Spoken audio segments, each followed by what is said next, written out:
For those who were in a breakout room with me on a post-service cuppa a couple of weeks ago, you'll know that I was planning to watch the film Groundhog Day. And it seemed appropriate for this time. I was going to get my family, my older kids, to watch it. And it's appropriate because it's the story of a man who ends up having to relive over and over and over and over the same day. And I thought, at the moment, we keep making lots of references to it, and it feels a bit like Groundhog Day at times. But there was something else that came up in the movie that got me thinking. And the main character is probably, he demonstrates the exact opposite of radical generosity. He is completely selfish. He is obnoxious towards strangers and belittling of people that he used to be at school with. He completely ignores a homeless gentleman. He's just a horrible person who lives just for his own pleasure, but doesn't even really enjoy that either.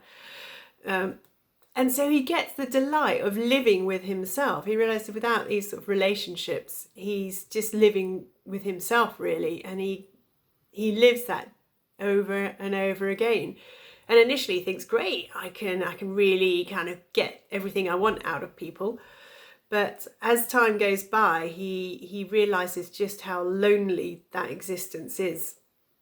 And he sort of goes through this redemptive time of reflection on his life. And it starts to transform him, and he has the time to take to read, to start to look at the world about him, to start to notice things he didn't notice before. And towards the end, we see this complete transformation towards an absolute radical generosity towards everyone in this small community that he ends up in. And it's called Groundhog Day because the day that he celebrates is the day where they celebrate a groundhog telling everyone in that area whether they're going to have 6 more weeks of winter or not. There's a little furry animal in the United States. But this film, it reminded me a bit of A Christmas Carol. It's the same theme. And that opportunity we get to reflect on our past, to think about our future. And of course, at the end, the Scrooge character again goes through a transformation and becomes radically generous. And it's a complete personality transformation. It's not just, I've started giving more money, or, I've given this gift here. It's something inside the hearts of both these characters that goes through a transformation. What they do out of that is just a result of what change has gone on in their hearts, in their core, if you like. And yes, these two are both extreme characters. I'm not that selfish, I hope, and neither are you. But there's still traits in me that I realise in my heart are things that that possibly need transforming. And we know flamingos. Here's a wildlife fact. You probably know this already, but flamingos get their colour from what they eat, from a certain type of orangey red algae, apparently. And so if they are what they eat, that's that colour, what is it that we feed our souls with? What is it that gives colour to our lives? And Jesus, in feeding the 5,000, demonstrates that he's there to feed everyone, and I mean everyone. God gives us, the entire humanity, all that we need in abundance. He loved us into being. He created us, not from any need, but just out of love. He became human for us. He showed us how to live generously. He gave his life for us, and his love, of course, was poured out for us on the cross. He shared his life with us. Speaking of sharing, I've got a story about a father who takes his kids for some fish and chips. They're on the coast. He's had a big breakfast, doesn't really need lunch, so he's just getting this for his hungry, growing children. And he buys the portion of fish and chips and they sit down to eat, and he looks over and the chips smell really nice. Can I just have one chip? And his kid goes, no, these are my chips.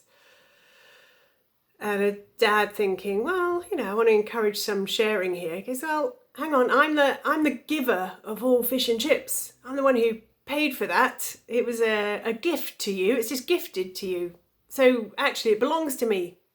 But the kid kind of goes, oh, okay, maybe you can have a chip. I realise that you gave it to me, therefore, yeah, you can have a chip. So God for us is the giver of all fish and chips. And we're tight about giving that one chip back. Every good thing we have is from God. We were created, we were loved, we have been adopted into his family, we are forgiven, we are nourished by the overflowing generosity of God. We have endless fish and chips, but we need to make sure that we share. And all God asks in return is this one chip.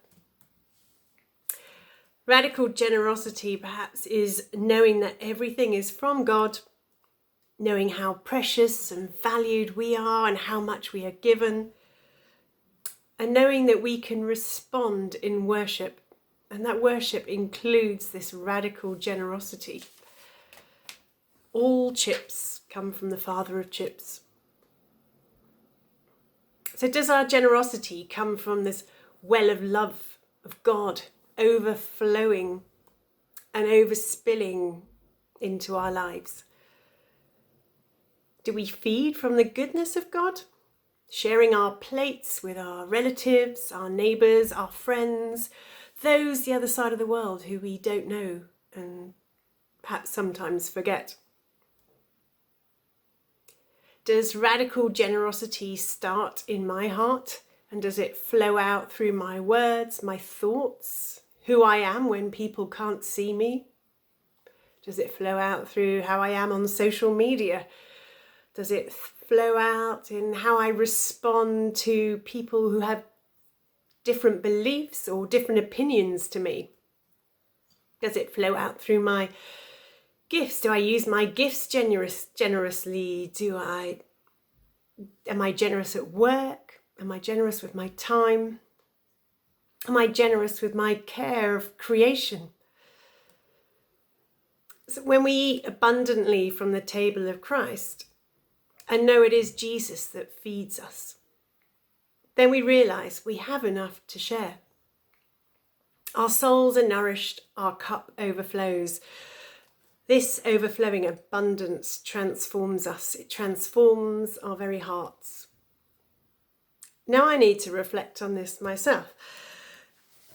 I know generosity doesn't always flow from me, and especially during this time when me and my family are together all the time, there are probably times when I could have been a little bit more generous in my patience, in my words.